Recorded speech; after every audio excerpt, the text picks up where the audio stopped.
full-bodied apparition goes in front of the door.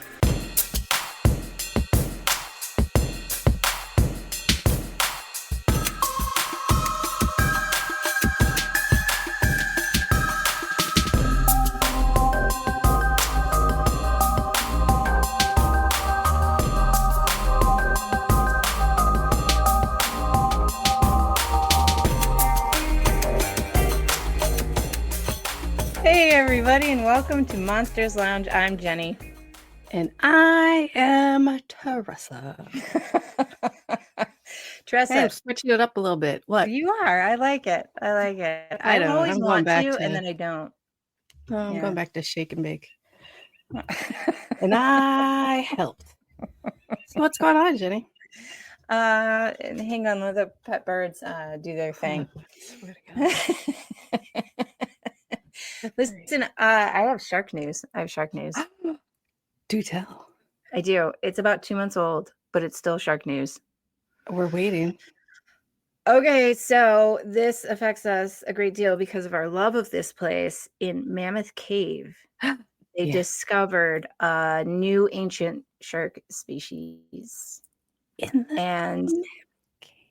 Mammoth Cave, they were like poking around in the little places in the depths of Mammoth Cave, and they found these fossilized teeth and other such evidence, and they've decided that it is called the McGinnis nail tooth shark because Does it have spiky nail teeth? Yes, but like opposite. So it's like the flat head of the nail is like the back teeth. So apparently for, I don't know, chewing. Okay. as one does with teeth. But here's the fun thing. They're like 3 to 4 inches long. What? They're little tiny prehistoric sharks? Everything bigger than. Why is it so tiny? They were tiny. So they've been nicknamed the chipmunk shark. Adorable. I can't wait for their Christmas album.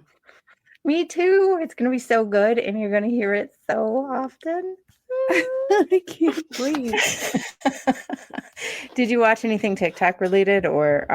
Yeah, I saw a couple of really good on theme TikToks, and I completely forgot what they were, and I've been racking my brain, and I came up with nothing. Sorry. That's perfect. And I did see one about a new whale that was a new dolphin that has the same markings as a killer whale, but this whale was discovered like a few years ago, but everyone's going nuts about it because they just heard about it, and I was like, oh, that's okay. That's it. Is that the one with the really small like flukes? Sure. Okay.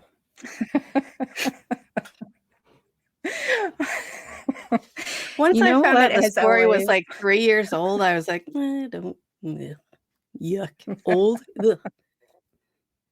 Old and related to nature. Oh, gross. Yucky. All right, listen. We're going to go ahead and talk about our guest tonight. Okay. And I'm very excited about this. We've been at a couple of conferences with him, and he's just been a very fun individual to be around. Not a lot of chance to talk to him before now, so this is very excited. I'm very excited. This is exciting. We're all very excited. Yes. That's how language works. All right. So Vince Kelien, yeah, it is, is our guest tonight. He is the star of Beacon TV's new series, Urban Investigator. He started his explorations of, he's been to like 400 haunted and abandoned places. Are there that many? Apparently. Probably yeah, apparently so. So he started off at Waverly Hills Sanatorium, which I don't know why, but like it makes me think of a Weezer song and a very scary place all at the same time, like Beverly Hills, but like I keep singing Waverly Hills in my head. So anyway, he was leading tours. He worked on some of the restoration there. He did their social media accounts, all sorts of things. And His experiences there led to his interest in documenting the history and mystery of some of these spaces. He finds beauty even in ruins. So please help me welcome Vince.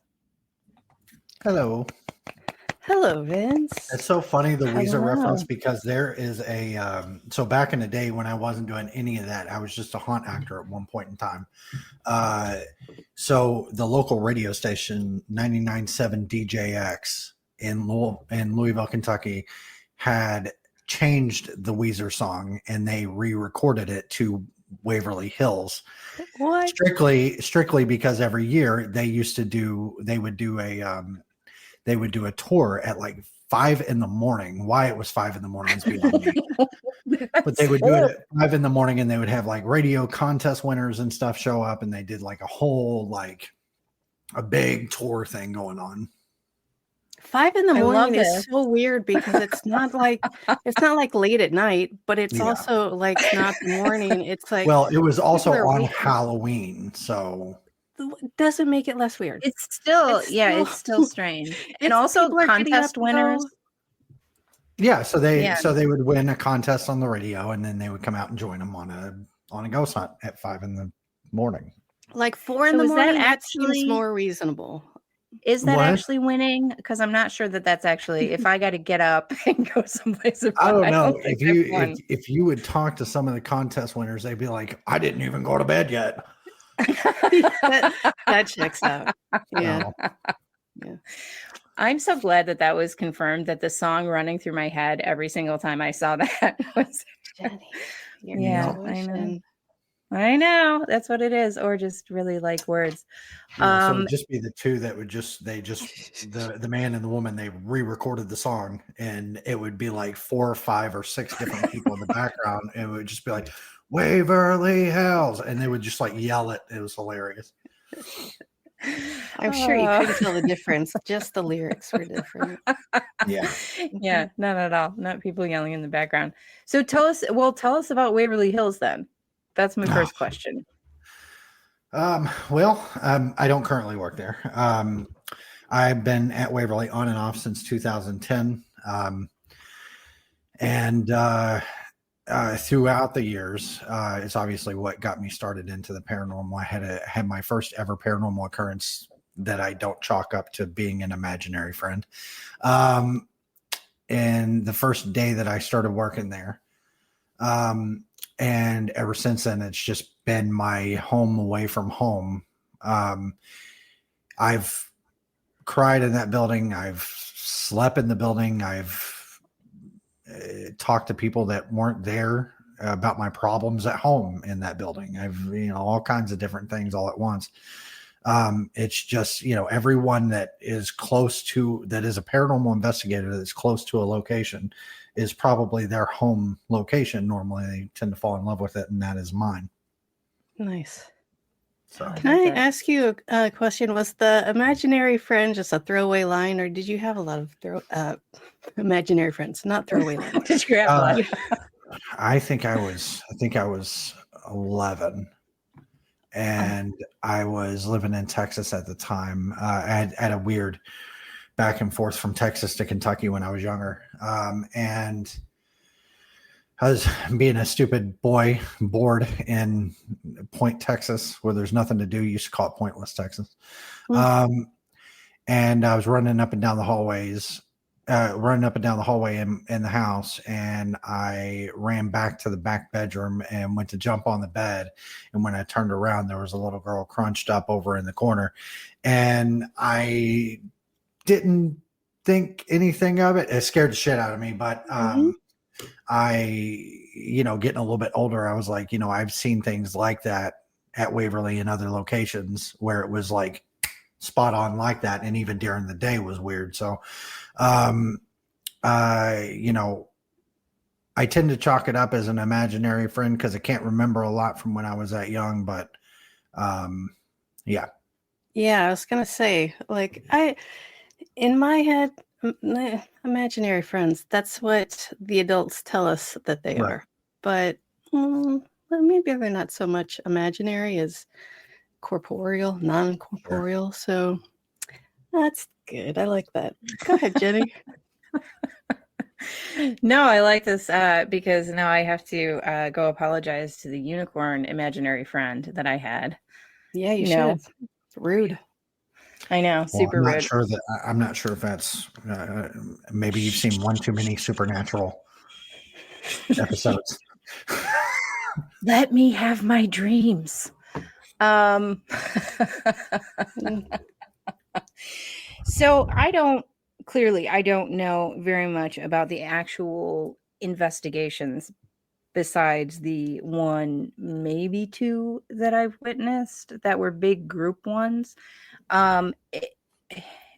What do you do to prepare? What do you personally do to prepare for one of these investigations that you go on?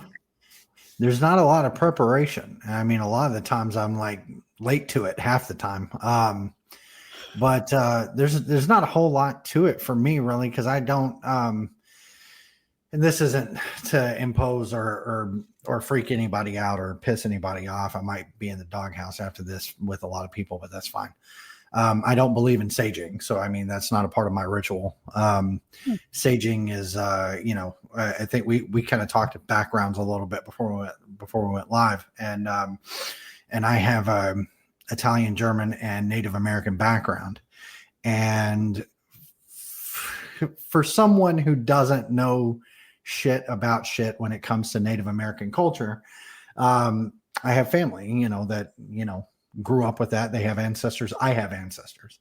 And saging is just not one of those things that should be practiced by people who is, and this is my own particular belief, shouldn't be practiced by regular white folk. It's especially since those people don't have the training or the necessity for it. So you can just, for me personally, you can push saging out of the way. It's touch and go. That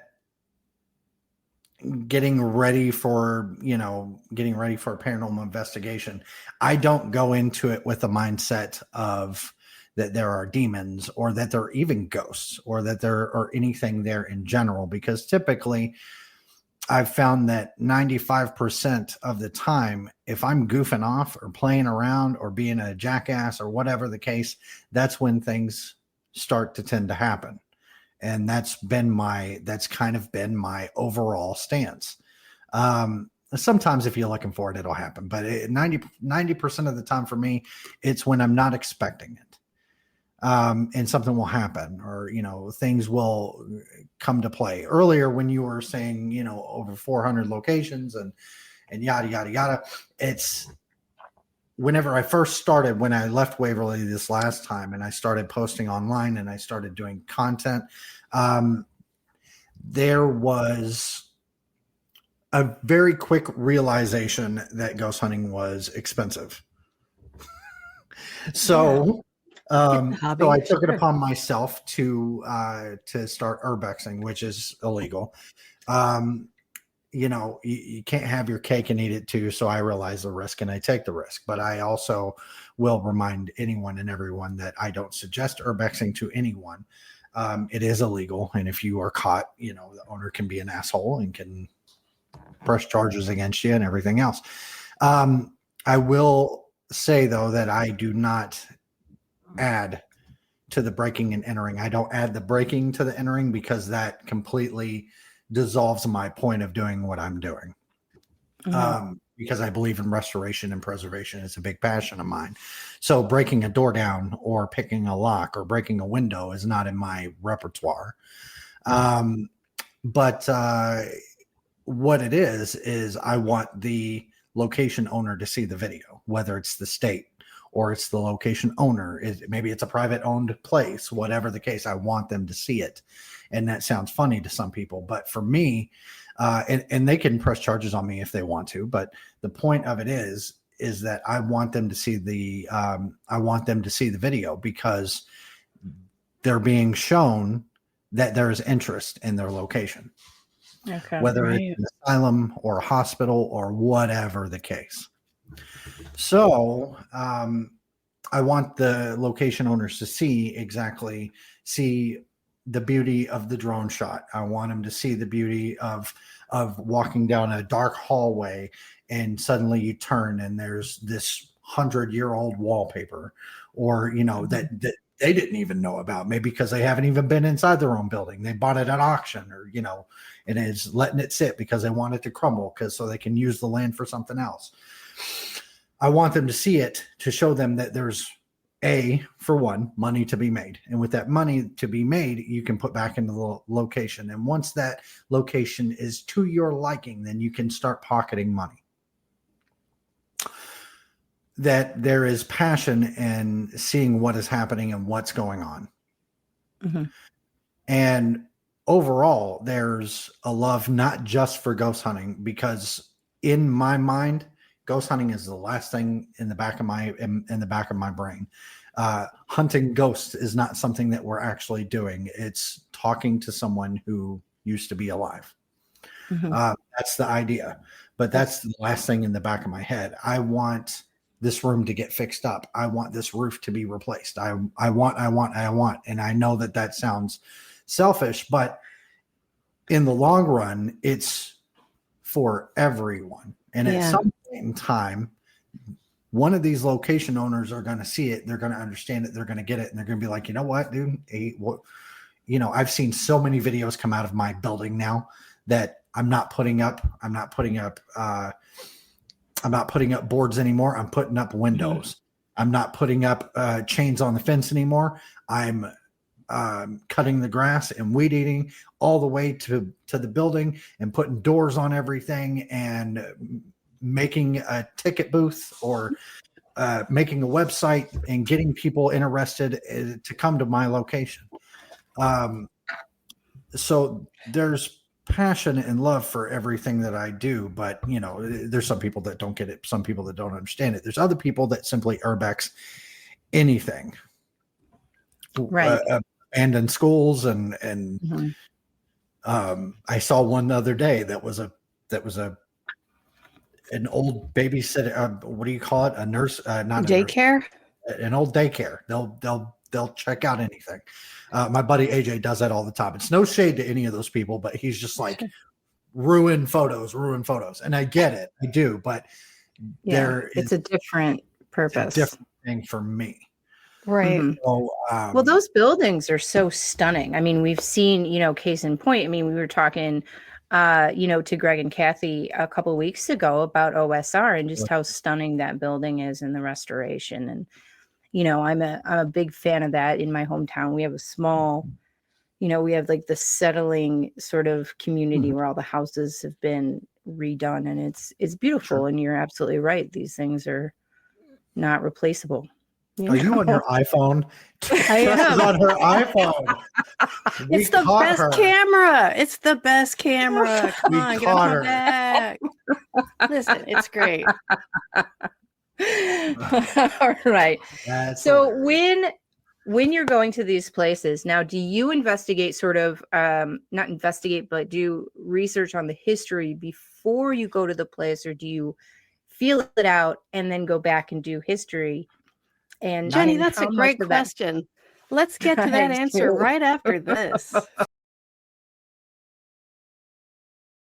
For those of you naysayers, I want you to know how much I appreciate how many of you grabbed a hold of my small package after last week's show. It is out and available. You can get both of my books, The Other Side, A Guide to the Paranormal and Ghost Hunting, and my brand new book, Theater of the Mind, Tales from the Darkness. Both books are out. One, of course, kind of a how-to ghost hunt book, and the other story book of strange supernatural occurrences all around the world. You can get your hand on my small package by just ordering it right off of my website. You can go right to paranormal60.com, scroll down on the front page there, or go to the shop and scroll down and you'll see our book bundle. And I was so humbled by the fact of how many men put their hands on my small package at the end of last week's show and bought it. It was great. It made me feel loved and wanted. I'm not going to lie. Oh, Dave. Everyone go get a hold of Dave's small package, baby. And he Mhm. just announced last week the package is going to get a little bit bigger this Oh, summer, maybe. Yeah, Summer-ish. late Dave spring, kills me, summerish. dude. Yeah. Mhm. Yeah. Love that guy. So anyway, no, he's the best. I was gonna try to make some sort of joke about him being the worst.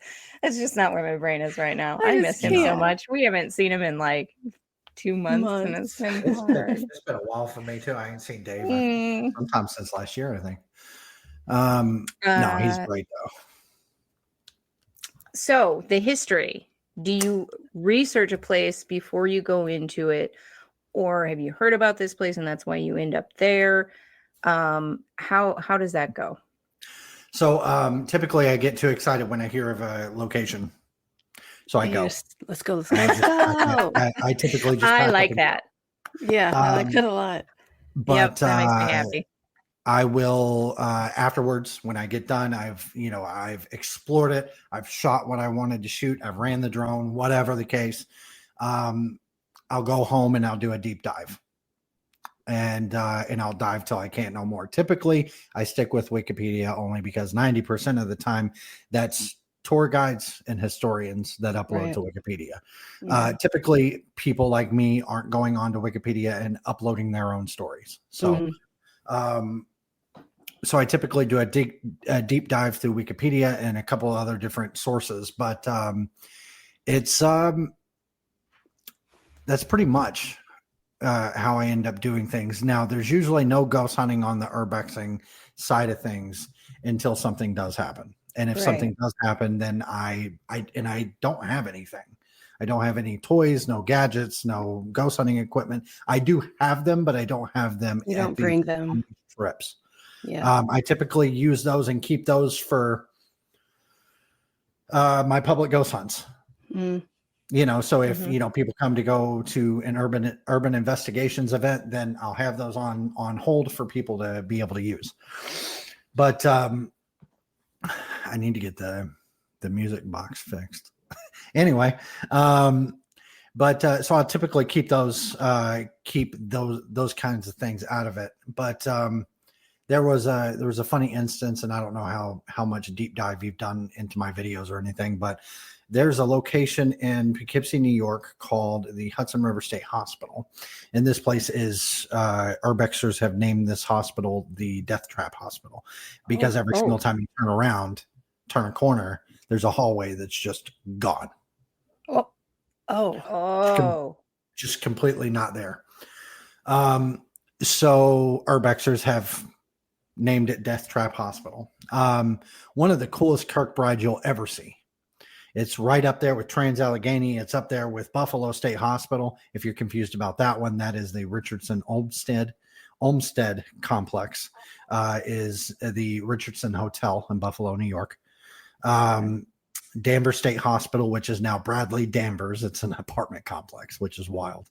Very pretty complex. Has a big giant pool in the back and everything. Nice. But it's right up there with all of those. And right now, they're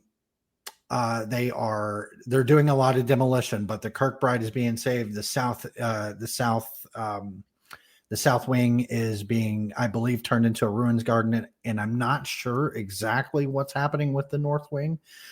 But I was walking down one of the hallways in the north wing, and mind you, this place is very guarded. It's very secure. There's cameras. There's security. There's police. Everything. So I'm taking a big risk at this location.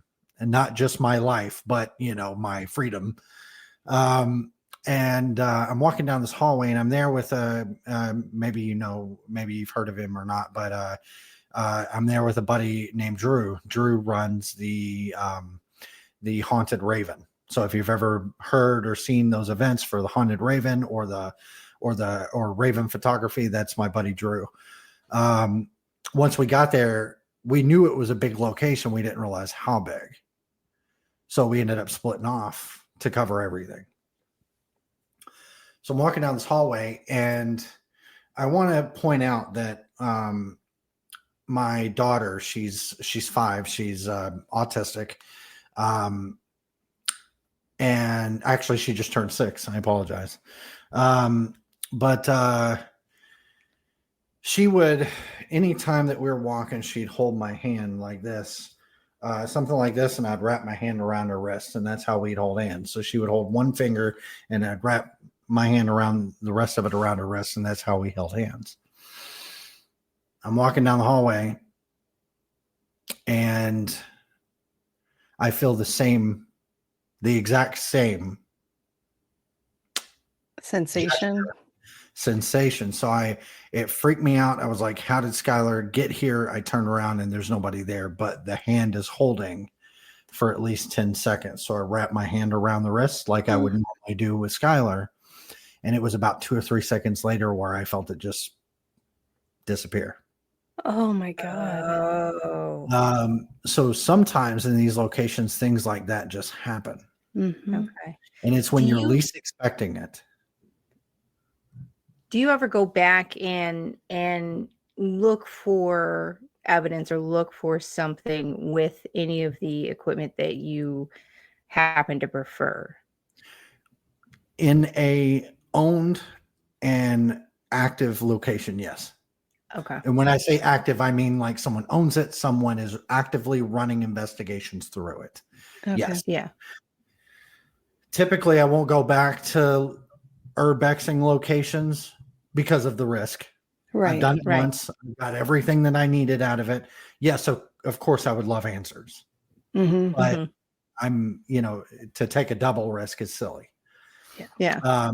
There's been very few times where I've taken said double risk. I took one with Kentucky Baptist State Hospital, and that place is being demoed as we speak. Oh, Oh wow. I actually really tried. I'm in the shopper zone for a location for myself to open and renovate myself, and nice. that was on the list. And state wasn't having it. They're in the middle of demo. I had been back to that location twice, and I'm trying to think. I've been to Gary several times. Gary, Indiana has several locations, everything from high schools, middle schools, elementary schools, hospitals, Michael Jackson's actual birth hospital, with a couple other different locations. If you ever watched the really shitty remake of Nightmare on Elm Street, they filmed all the boiler scenes they filmed some of the boiler scenes from that movie in the United Methodist Church in Gary. I got to imagine Gary is just a wealth of locations for urbex because it's Yeah. Well, it's also terrifying in its own right. well, here's the thing too, is that all that's gone. oh, of course. The, All right. no, the locations are there, but as far as like the sure, like there's drugs and there's gangs and stuff like that, but all of that's like down to a minimum. Yeah. Oh, and Gary? Yeah, for sure.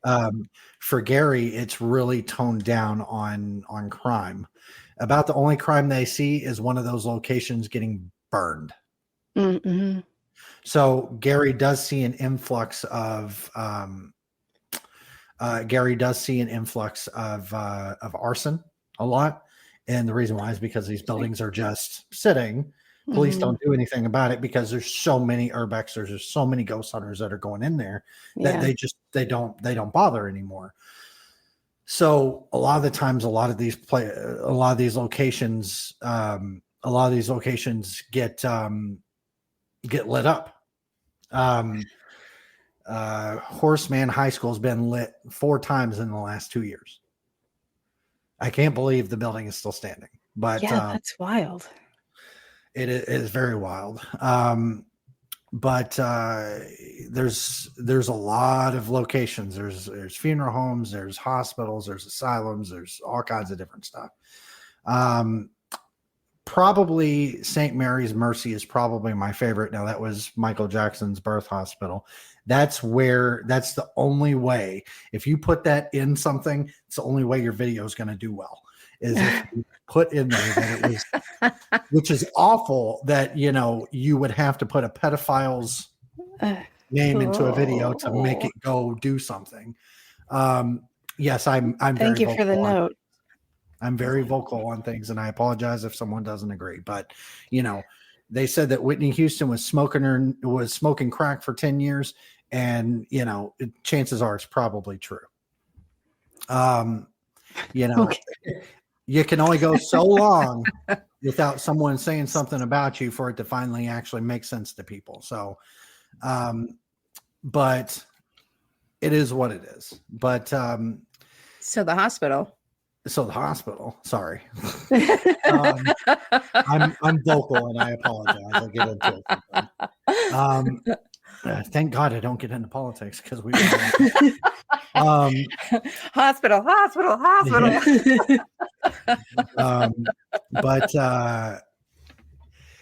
But there's a lot when it comes to different locations and stuff like that. As far as the hospital's concerned, it's a very, very decaying place.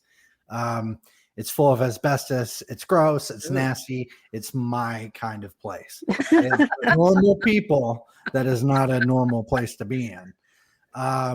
But remember what I told you, police just don't do anything about people going into these places. We're in Gary, Indiana. Me, Val, AJ, and his wife. And we pull up to this hospital. And there are police everywhere. Like there's cops everywhere. They're outside smoking cigarettes and eating donuts and shit. And we pull up to the hospital. We're like, what the fuck is going on here? So we kind of get out and we wave and they wave back. And we're like, okay. We just walk in. No problems. No issues. They don't look. They don't give us a second look. Not a care in the world. Did you guys want a donut? I mean, we'll go buy you more. But so we're, it come to find out later that the local PD station had burned down 5 years prior. They took a piece of the hospital. Yeah. Oh. So, a lot of these hospitals will have like a over the street, like walkway, right? Yeah, so like, sure. There'll be multiple parts to the hospital, whatever, but you'll be driving down the street and you'll see this overhang and you'll see people walking in the walkway, Sure. whatever. They have one of those. It doesn't go over a street or anything, but they have one of those. And they barricaded one side and refurbished the rest of the hospital to turn it into their PD station. Oh. So the rest of the hospital is abandoned. But the other part of the hospital is their local PD station. What a strange move. But they don't care is the crazy part. Like they don't care.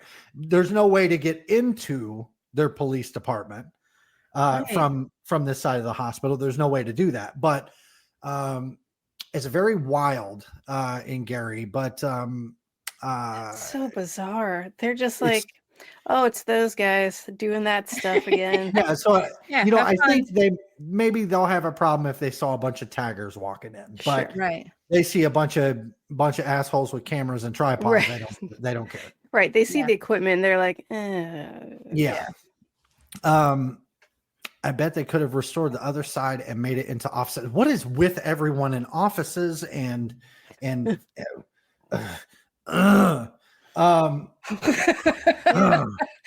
do not like offices. I know, like that. I don't have a problem with it. So I do have a moral majority, right? If you take a location that's abandoned, There we go. and turn it into anything. It could be a strip club. I don't give a shit. sure. I don't care. It could be anything. But it's when I post these videos on TikTok and Facebook and everything, if I get a video that goes viral, it's always, and it's not really the offices, Crystal, I'm just giving you shit, but it's always, why couldn't they open this up for people who are homeless? Yeah. 100%. Yeah. Maybe you agree, but I don't. Why? Why not? Well, listen, let's pretend I don't care. Because it's not that I don't.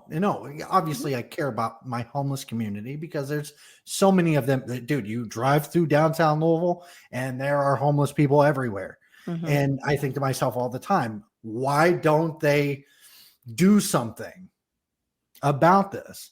Uh-huh. You wonder why homeless people act the way they do. I think homeless people get a bad rap, but you wonder why they do what they do is because they're stuck. They have no money, no means. They can't even take a shower to go get a job application. People Right. are always saying, well, go get a job. Well, they can't take a shower for said interview, and a million different other things. I've always told myself, if I ever got so down low, if I ever got to the point to where I was homeless or was going to be homeless, I would find an abandoned location and I would clean it up, and I would clean out one room that was dry and had no problems and would do my thing until I got back up off my ass. Mm-hmm. But here's the problem with that, is that my only beef with a homeless camp is that I see it every single day. We have homeless camps in Louisville, Kentucky, and they don't stay in them. Well, yeah, they get kicked out. I'm not supporting like, hey, you guys should camp out here. I'm saying, why not convert it into affordable housing or homeless shelters if you have the space? I mean, if you have the space, sure, and I totally get that. But there's a hospital in Maysville, Kentucky. That's another really fun place to go. It's got all kinds of different stuff. It's a really cool place. They're turning it into low income housing. That's great for anyone who is bad off. That's wonderful, and I love every single part about that. My problem with that, and I'll tell you why, is because it doesn't work. It never works. Low income housing and homeless shelters and camps, they don't work. If you have ever in your life researched the Cecil Hotel, Okay. it does not work. Oh, okay. The Cecil Hotel is an insanely haunted location in the middle of California, and has been on Ghost Adventures, and has had all these stories. The woman drowned and the thing up on the top. It's basically the movie 1408 is what the Cecil Hotel is, pretty much. Yeah. Mm-hmm. It doesn't work. They're not even in operation, and there's homeless people that live in there that the state is providing their local water, which is not good. It's not filtered. Mm-hmm. And from what I've been told, I don't know how true this is. The water was never refiltered after the woman was pulled out. Oh, that doesn't surprise me. So it just doesn't work. There's a guy on TikTok. I can't remember the tag, but he lives in the Cecil Hotel, and every single day he's got a new complaint. There's something wrong. Somebody got stabbed outside of his bedroom. Somebody got stabbed down the hallway. Someone got shot in the lobby. Stuff is going on at the Cecil Hotel every single day, and it's because it's low income housing. But it's not in operation, so nobody's paying anything. There's no rules. It's might as well be what is that movie called? 1408. It might as well be Fight Club. I really thought we were going back to 1408. Not to distract either of you from this conversation, but I'm gonna change this conversation right after this message. A vampire in Rhode Island? A UFO crash in Connecticut? A flying moose in Maine? A haunted bridge that calls your name? New England is weird. Really weird. Wicked Strange by Jeff Belanger and Frank Grace is your ticket to the bizarre. Ghosts, monsters, urban legends, and roadside oddities you won't believe until you see them. So pre-order now on Amazon. It drops September 2nd. Assuming the Black Dog of West Peak doesn't get you first. Let's get strange. Wicked Strange. Pre-order your copy now on Amazon. I've been called bitch by 2 Freddy Kruegers in my lifetime, and Dave was one of them. That's completely fair and reasonable. So, obviously, we're going to get back to some haunting sort of stuff in a second here, but by all means, everybody go out and do your research on anything that we've talked about this evening. And, we're a couple of goofs and a guy who explores abandoned buildings. So that's what we do. So what kind of the hand holding story is wild. Yeah. I would imagine that is that the wildest thing that you have encountered in some of your investigations, explorations? I would say that that's probably, I mean, It's wild. yeah. I've had stories at Waverly, but I bunch them all up into one because there's so many. I was there every single day and so on and so forth. So it was all the time. But first time I ever went to Penhurst, I had and obviously this is owned operation place. Was excited to explore everything, and not everything was open at the time. Now, from what I understand, everything will be open by the Paracon, but so that ought to be cool. But was walking up to the Devon building, to the entrance that you can go into, and no one had been in it yet. I was the first one that shot off from the rest of the group, and had the camera up. I was ready. I hadn't pressed play yet. Like I said, shit happens when you're not expecting it, and full-bodied apparition goes in front of the door. Now I can't make out anything, so it's more like a shadow. Yeah. And the typical ridiculous Amityville response that you could possibly ever get out in real time. You could hear it with your ears. Yeah. To which I just turned around and walked the other way. You're like, okay. With a very fast step. Yeah, noted. Good day, Yeah. sir. Tip of the Yep. cap, and Have a I'm nice leaving. day. Mhm. You know, we've talked to other people, and when something along those lines happens, they're like, "Oh yeah, so I just stuck around." And both Tressa and I have gone, "No, thank you." No, that's not true. I mean, I'll stick around if I'm surrounded by people, because then it's like, It won't be get me them because I will first. be Yeah. I will be turning Oh, I'm around I'm and nobody. walking. You don't care. Yeah. Now, you know, I don't typically walk away too much anymore. And I was early on checking out new locations from being away from Waverly. But yeah, I mean, that I was like, yeah, okay, somebody needs space. Yeah. Come to find out that there was no one in front of me. I was the first one to jump off and go somewhere else. So yeah, it was wild. My first day at Waverly, I was up there during the day, and I was helping put the maze together on the first floor for the haunt. And so we were putting up some drop panels and some plywood walls and stuff.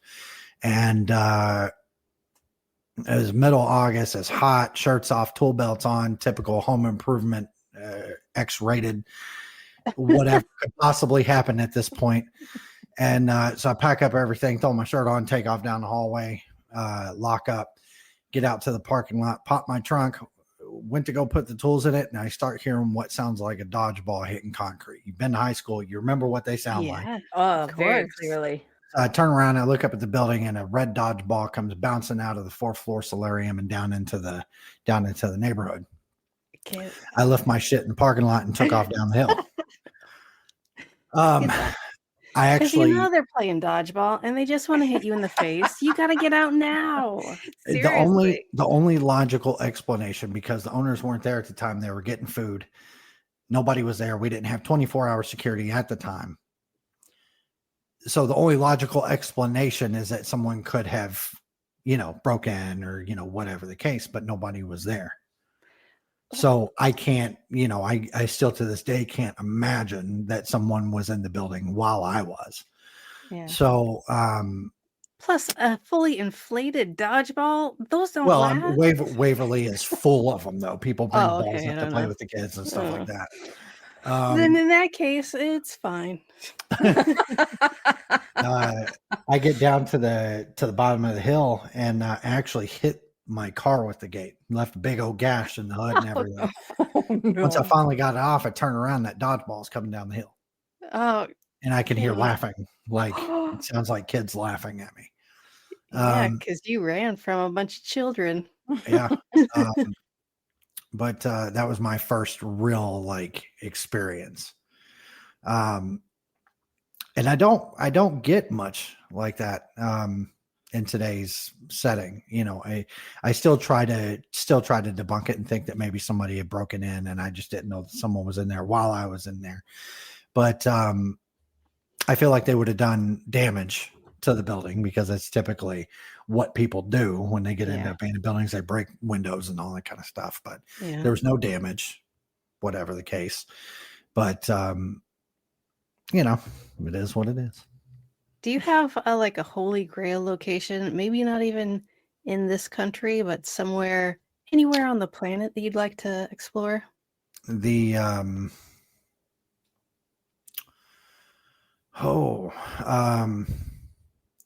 the Cologne Cathedral in Germany. Oh, That or the I think it's called the Hedy.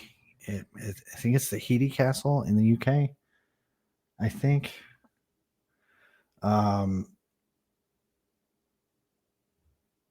why those two locations? So the first one is so it's a church, but the church itself has been it took 646 years to build. Yeah, I love all So the details. so it's just the architecture is beyond this world, and Insane. we don't have structures like that in the US, and the ones that we did have are gone, and some of the ones that are close to it are either being demoed or, you know, might still kind of be there but not really. So it's a lot of, you know, FOMO, I think. Yeah. But there is for the castle in the UK, I'm trying to make sure that it's the right one. But so I think it's Hedy, but I'm oh no, okay, it's the Hever Castle in the UK. It's not Hedy. I don't know where I got Hedy from, but the Hever Castle and the Bodiam Castle are both Tudors, are both from the Tudor era. Okay. So there's a lot of history, and I deep dive into the Tudors all the time, and obviously we know King Henry VIII was basically an abomination to humans. You know, with his 7 wives and, you know, not caring about any of them. Constant beheadings. Yeah, maybe. They have original documents of all those people, though. They have the diary of Anne Boleyn. They have the gloves of King Henry VIII. They have so much. And it's just abnormal for anyone, for any location in the U.S. to have these things. Yeah, absolutely. So to see a location that is so well preserved, that's a big part of it. It's and the same with with Hever Castle, or with the Cologne Cathedral. It's exactly the same. Everything is so preserved. Like, you can book your wedding there. You can book photography tours there. You know, there's, you know, they do special events and stuff, but and I really want, for the Hever Castle, there's more to it than just the history for me. There's the architecture, but also their social media team is my age, and they're all a bunch of goofballs. Nice. They have one guy there that's in their like 70s that he's doing like the renegade on TikTok. It's hilarious. It's absolutely hilarious. I love that. Now let me ask you, just on a because I got so psyched out about watching clips of this, but the rebuilding of Notre Dame, like all of the, did you watch any of that? Any of like the stone workers working on the pieces? Or so the only thing that I've seen was clips from bystanders who, you know, were just filming like construction stuff happening while they were, you know, walking by or whatever, and being like, and basically just saying, you know, oh my God, they're actually doing something with Notre Dame, and, you know, and this is like historical, and that's pretty much all that I've seen. I haven't really I haven't seen any kind of articles or anything yet. I haven't haven't deep dived into it yet. So I would recommend it. They did all of this really cool. I mean, they went back to like old techniques and everything and Yeah. had to relearn medieval like working with wood, and it's wild. It's so well, cool. a lot of it when you're deemed a historical landmark, you now get funds from your country or your state or whatever the case, and it has to be historically accurate, like Yeah. to the T. Yeah. Wood has to be the same wood that's already in there. The stones have to be articulated the same way it would have been back then. Yeah. I love that. I know it's a huge pain in the ass for the people that own it, especially if it's like a smaller building and just a guy. But I love that they're keeping it up.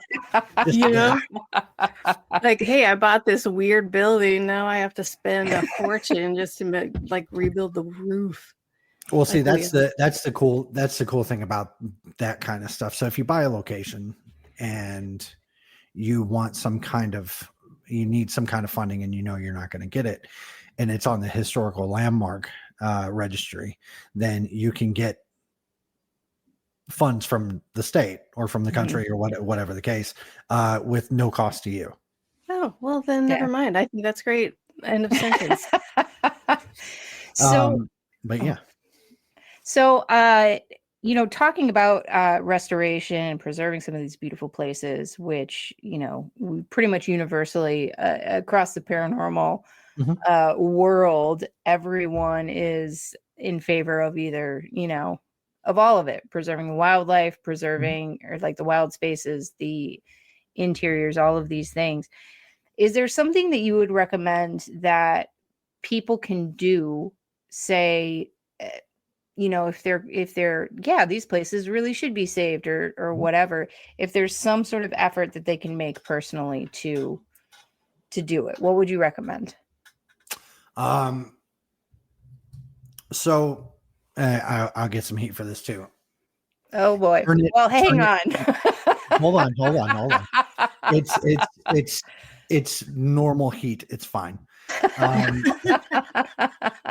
If you're going jalapeno, not so much a habanero. We got it. Right, Go. yeah.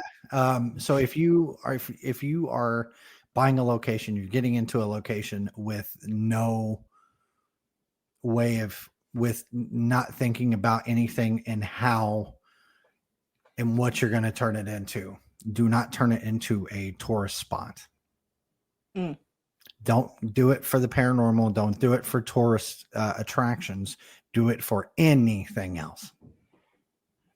And the reason why is because it sounds like an amazing thing. Whenever I get a location, that's what it's going to be for.